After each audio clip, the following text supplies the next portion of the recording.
It is my privilege to be here this evening with Jack Ma, one of the great entrepreneurs of our time, of course, the founder of Alibaba. And we have so many things to talk about over the next half an hour. And of course, we also want to try to get to your questions as well. We're going to talk about Alibaba, of course, but also China, the Trump world that we all live in, globalization, trade, and so many other issues. But first of all, thank you for joining us. Yeah. Let me start with this, which is to say that you just spent some time inside Trump Tower and went to go visit with Donald, our president-elect in the United States. Tell us about that meeting. Well, it's a very productive meeting, much better than I thought, than I expected. What did you expect? Well, I heard a lot, and I watched, like everybody, I watched all the news and heard a lot about him. So when I go inside, I saw, anything that, but he's very sort of open-minded, listen what I talk. So I think I'm very happy about the results. And finally, when he said, Jack, let me walk you down. So it seems he's very happy about the results we had. Can I ask, how does a meeting like that happen? Do you call him? Does he call you? Well, how does this take place? Well, that's the question I'm asking myself. Because someday I got some requests from people say, Jack, do you want a meeting the president-elect? I say, is that true or not? Because I'm not ready for that. Because I don't know what to talk about. And then a few days later, I got another request. I got several requests, and then I saw one email with a friend, and it's very sort of specific. I thought about it. I think, yes, maybe I should go and have a talk. And at least I think President-elect Donald Trump would be happy to hear what I want to talk about. So I went. And what did you tell him? Talk about the small business. Talk about agriculture products, talk about the trade between China and the USA.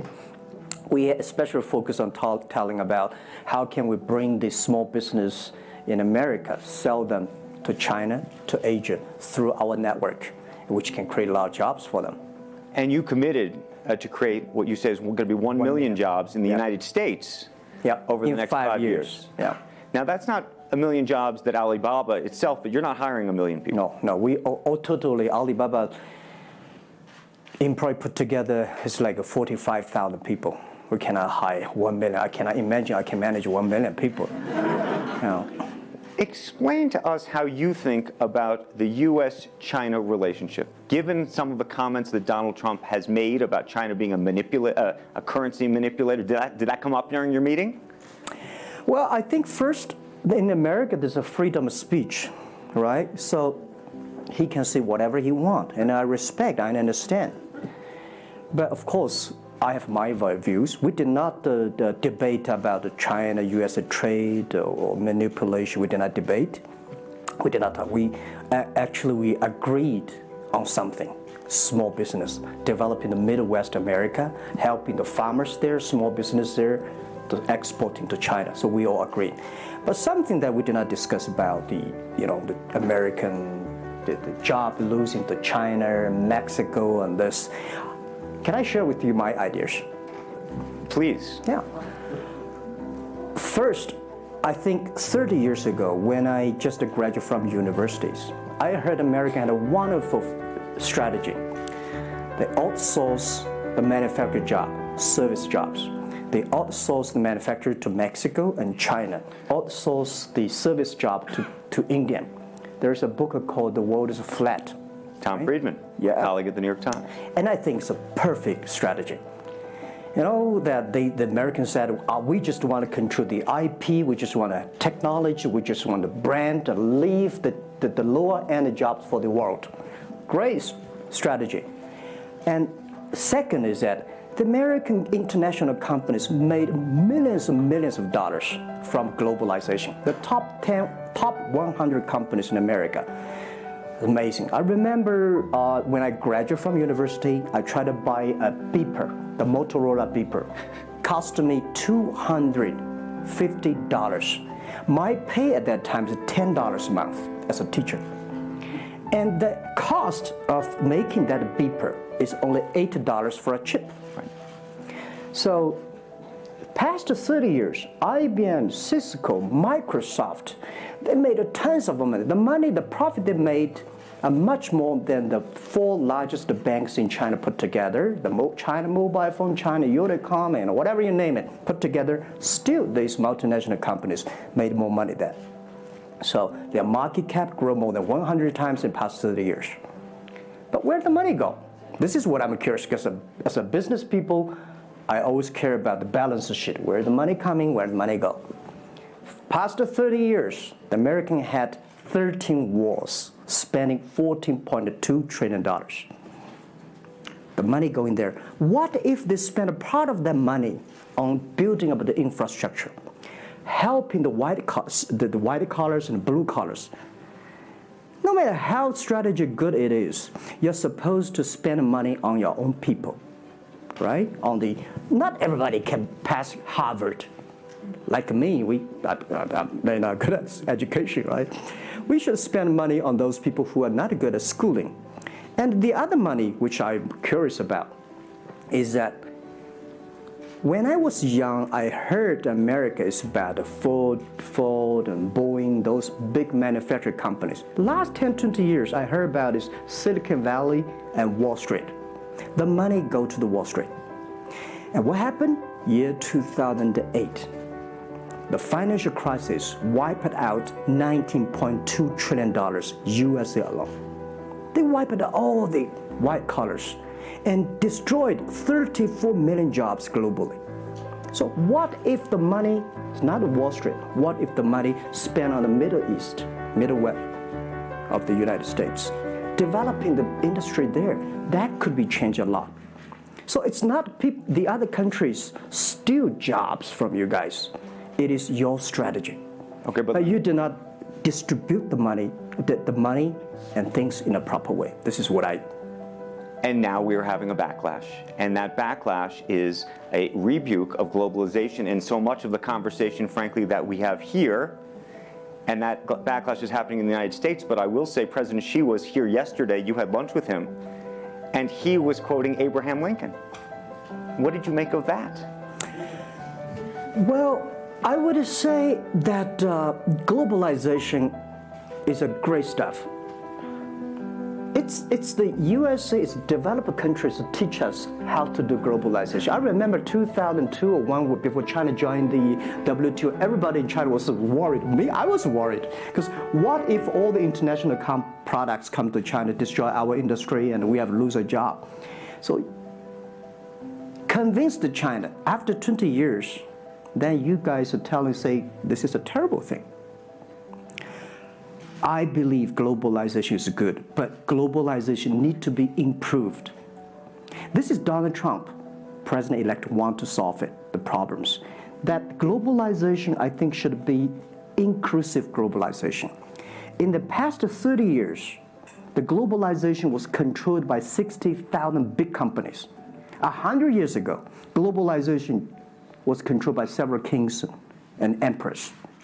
What if next 30 years we can support 6 million business doing business across the board? What if in next 30 years we can help support 20 million small business can do business across the board? So this is something which I believe globalization should be inclusive. And do you think that the words of President Xi will happen in reality, which is to say that China has largely acted on its own behalf for many, many years, and now is effectively saying that the U.S. needs to continue acting on everybody else's behalf? Yeah, I think, the world needs some, such a, Mr. Xi yesterday said, it's a wonderful time, it's a best time, or the worst time.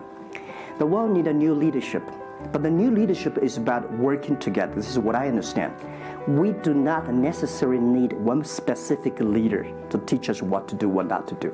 But the world have to partner together.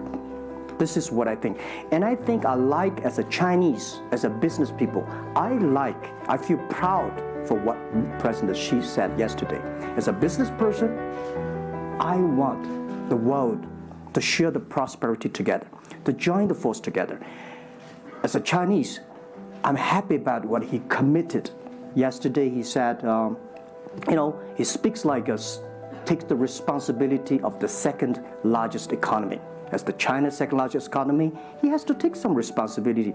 This is the first time I heard a Chinese leader make number commitment. He said, next 10 years, we are going to import $8 trillion US. This make me feel excited because China is transforming from exporting to importing. If there's a concrete number, if we can fulfill it, this is going to be huge change to the China and to the world. But don't you think that it's easier today for China to be interested in globalization because of the benefits that can accrue to China because you're continuing to develop than it is for countries that are, quote unquote, developed? Well, first, the WTO rule is not designed by China. It's not made by China. I would say there's something that I want to change. The WTO is designed, a lot of rules designed for big companies in the past 30 years, and only big companies can do it.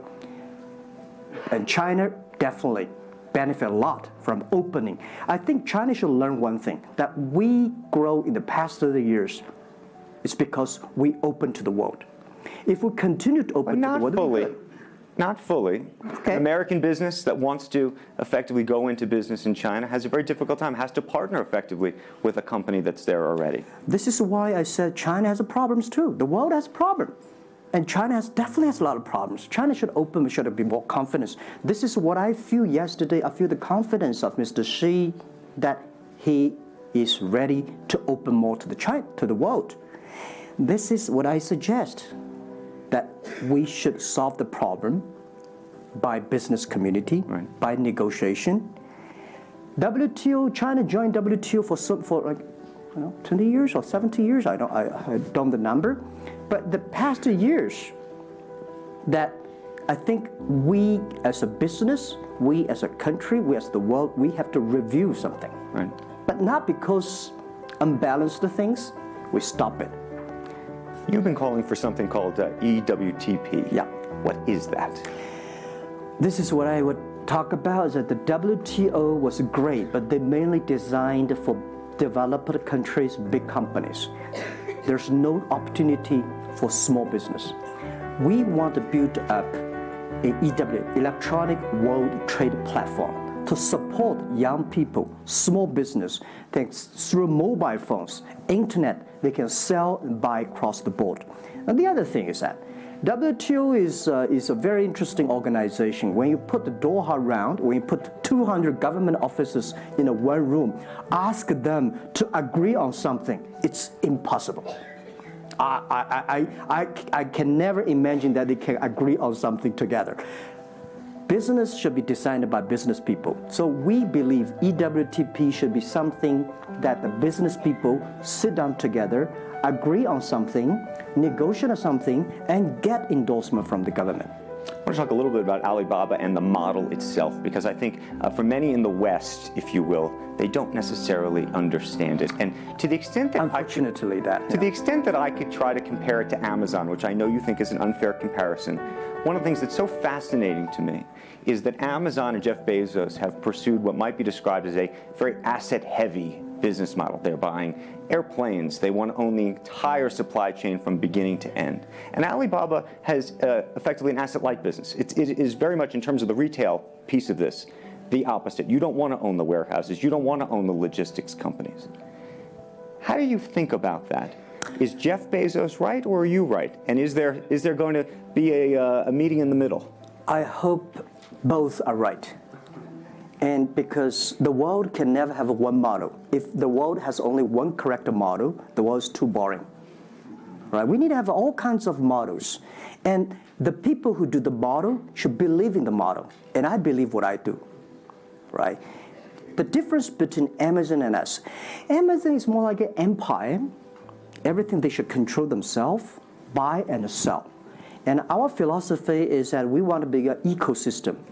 Our philosophy is to empower others to sell, empower others to service, empower making sure the other people are more powerful than us, making sure with our technology, our innovation, our partners, our 10 million small business sellers, they can compete with Microsoft, IBM. Our philosophy is that we think using internet technology, we can make every company become Amazon. Remember one thing, today for our sales, our GMV last year is more than 550 billion US dollars. To hire people deliver for us, we need 5 million people. So how can we hire 5 million people deliver things for us to deliver the things we sold? The only way we do is empower the service company, logistics companies, making sure they are efficient, making sure that they make the money, and making sure that they can hire more people. But without owning the whole chain, can you do it as effectively? The idea that you're watching Amazon being able to deliver things now within hours, literally. We made 125 cities deliver within 1 day last year. Imagine 10 years ago, deliver one thing from Beijing to Hangzhou takes about 8 days. Now you can deliver things from Beijing to Inner Mongolia, some city, within 12 hours. It's improving. You can never expect these things happen within 24 hours. We have patience. So I think, can you imagine that within the 11/11 Singles Day, we sold $17 billion. And by delivering more than 600 million packages within 3 days. This is happening. And this is what we feel proud of. It's not how much money we make. It's not how powerful we are. We think because of the technology, we can make the technology very inclusive, that every small companies can use it. This is my dream, because I started my first business in 1992 in China as a small business. In order to borrow money, 5,000 US dollars from bank, took me 3 months to acquire, still failed. So difficult to be a small business. Today, with the technology, we can empower them. This is something I want to do. One of the critiques, as you know, and it continues to linger around Alibaba, is the piracy issue. There's an IP issue, and it's an issue all over China, but you take the brunt of a lot of it. Yeah. How much progress have you made in your mind, and how do you think about some of the regulatory bodies in other countries, including the US, that continue to criticize Alibaba for these issues? First, when we start do this business, as a business like this size, you have to take all the criticism. You have to listen what is right, what is wrong. And second, as an e-commerce, when you put 10 million small business, empower them to sell. We do not like Amazon buy. We cannot check. Even you buy, when you buy $55 trillion or $550 billion, you cannot check every product. So the model itself and the e-commerce itself may have a lot of these flaws. And third, I would say in the past 17 years, we are the leader of this anti-privacy issues, the IP, protect the IP. But the second, we are internet companies. We do not have the law enforcement. We find this guy is selling cheap, fake products. We delete them. We cannot arrest them. But we made huge progress. Last year alone, we put 400 people into jails. We deleted 370 million fake products listing on our site. I would say we are the leaders, and we are using the big data to check who's buying, who's manufacturing, who's selling, what is the address. So now I'm happy about the whole world, especially China, all the government organization start to realize the issues. So I would tell you, good thing is that today, when you go to those criminal group, which I call them criminals, those fake products, manufacturers, sellers. You've praised the quality, though, of some of these. I will talk about it later, right? Those criminals said they can go anywhere but not Taobao and Tmall, because using our data, we trace where they are, who they are, what's the address, what the amount. and we will deliver this to the police station and working with them to arrest them. The quality issues is something I want to share with people. It's not about praising the fake products. I want to say that for so many years, those branded companies, you have to be very careful because the fake products, their quality improving is scary. That is the difference between us. Because when you find guys, the people said this is fake, and you have to find people, you have to find a third-party institution to check it is fake or not. We find sometimes the quality is better. And I tell you, another thing is even scary. There's one branded company. He said, we are selling fake products. We check everything, there's nothing wrong. So we say, what is wrong? So we buy the products from his flag shop and deliver to them. They say, it's a fake. You know what I'm saying? Yep. We buy things from the flag shop of this brand and deliver back. It's the fake products, they say. So it's a bit confusing. Right. This is fighting against the fake products. It's a war against the human greediness. It's not easy. You cannot finish it, but you have to continue to fight. And I want to say we put 2,000 people, 1 billion RMB every year fighting against that. It can never finish the war within 2 years. But I'm happy. Whether people criticize me, criticize us, the most important is that we are happy about the progress we made. But if people praise me, so, when people say, Jack, you're wonderful, I know I'm not wonderful, right? Oh, Alibaba is great. We are not great. We are just a 17-year-old company. But when people say, you're doing nothing, no, we're doing a lot of things. But you don't have to argue. You don't have to debate. You do what you believe. One of the things you mentioned was using big data on the piracy side, but the other thing that you're using a lot of that big data to do is provide credit and effectively banking the unbanked. And what's so fascinating to me, and I hope you'll share it, is we've talked about the sesame credit. Yep. How you are able to use big data effectively to figure out who deserves credit and who doesn't in a marketplace where some of these people had no credit history before. Okay.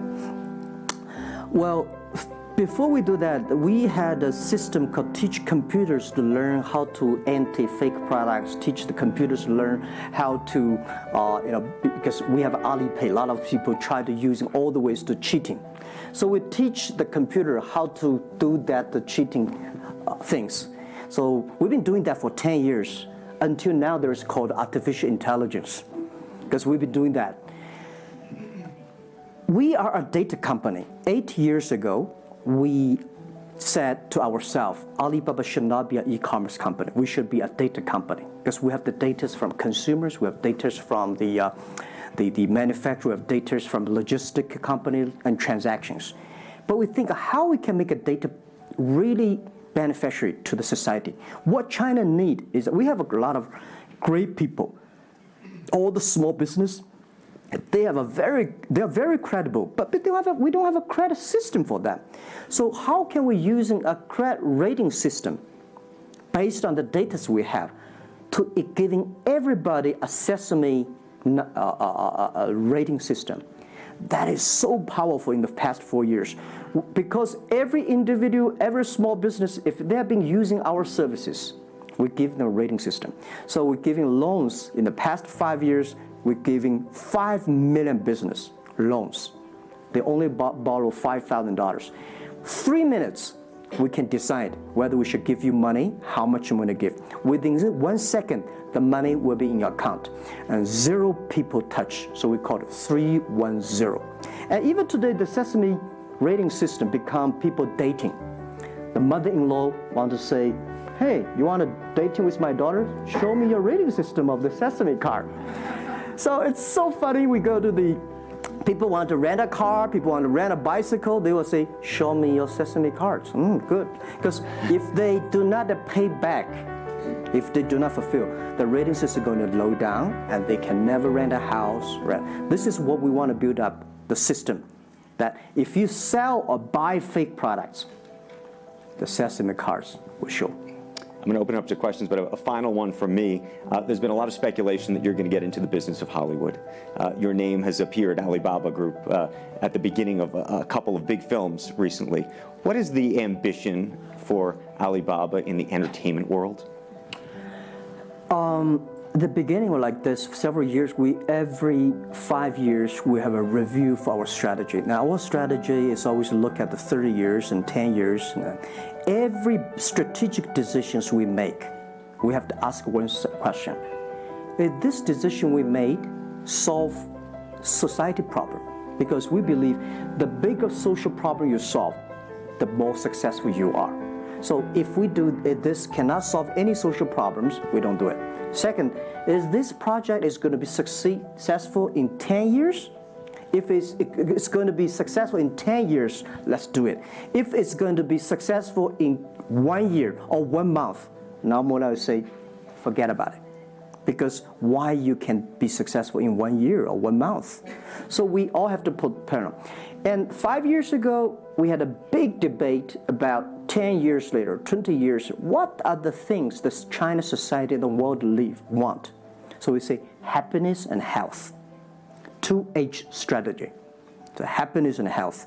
We believe Hollywood, the movie industry, bring people happy. Because today, nobody's happy. Rich people not happy, poor people not happy, At least when I watch a movie, I feel happy about it, right? So I think we should partner with the Hollywood, especially like a lot of, we have a different way of living in China. The movie, we have a lot of heroes, but China movies, heroes always dead. The American movie hero never die. If all the heroes die, who want to be the hero? So my movie, I want to make the hero live, right? So this is I think we should learn a lot, and it's only about 2 years, so we have another 8 years to go. I want to make our company that it's not e-commerce.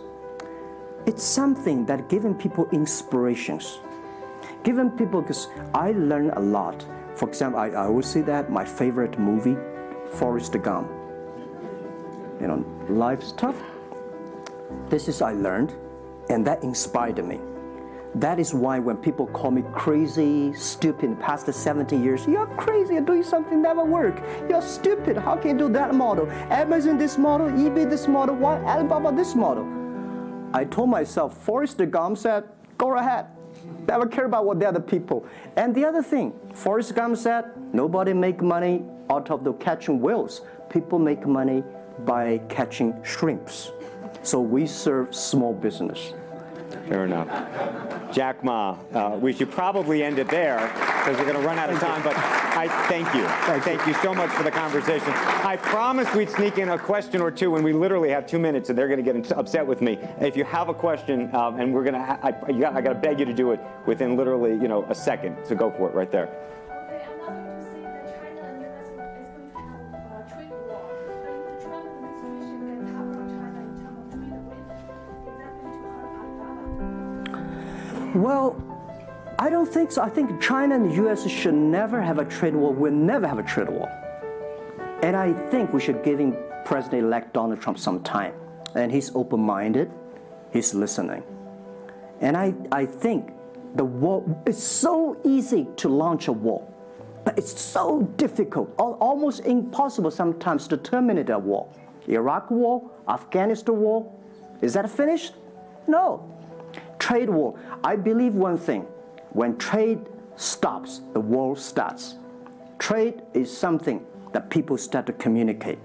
Trade is something people exchange culture and value. And I will be happy if China and USA agree on something and Alibaba business model destroyed. I would destroy Alibaba model by stopping the war between. Because how can you imagine the first largest economy of the world, second largest economy of the world, have a trade war? It's going to be a disaster for two countries and for the world. If anybody can do something to stop it, do anything to stop it. Did you have a reaction to Trump and the situation with Taiwan and how he's thinking about that? Well, Taiwan, I think this is not something about the government. This is not something about business. It's something about the people. If the Taiwan issue is the population, if you do Taiwan issue, it's like against 1.4 billion people. So this is another issue. So we're talking about trade. We're not talking about Taiwan. Very politic. Let's take one final question if we can. I think we can steal one more in. Yes, sir, right there. I'm not a politician. I try to This speak is like me, this. a credit store. How do you assure you are not messing up with people's life and you are not dictating the whole, credit kingdom or the system? Because now you are the decision makers, you are the rule makers. Okay. First, I'm not sure. People say, oh, this is uncertain world. Every day is uncertain. The only certain day was yesterday. I'm not sure about that in the future I will dictate, I will be stupid. That's why I should retire early when I'm young. That is why I have a lot of things that I dream I want to do. I want to do philanthropy, I want to be a teacher, I want to go back to school, I want to do the environment. And the world is so wonderful. Why should I be the CEO of Alibaba all the time? I'm coming to this world not to work. I want to come to this world to enjoy my life. I don't want to die in my office. I want to die on the beaches. It's a wonderful message. Jack Ma, thank you for the conversation. Well, can I say one last sentence? Yes, please, please. I just want to give my last advice to any people here that every government should pay attention to in the next 30 years are critical for the world. Every revolution, technology revolution takes about 50 years. The first 20 years, technology company. Next 30 years, the implication of the technology. Focus on next 30 years. The first 20 years, eBay, Amazon, Facebook, Alibaba, Google. Good. The most important is that make the technology inclusive, make the world change. This is 30 years. Next, pay attention to those people who are 30 years old, because those are internet generation. They will change the world. They are the builder of the world. Third, that let's pay attention to the company who have fewer than 30 employees. So 30 years and 30 years old and 30 employees. That can make the world much better. Jack Ma, thank you very, very much. Thank you. Thank you. Thank you. Thank you. Thank you.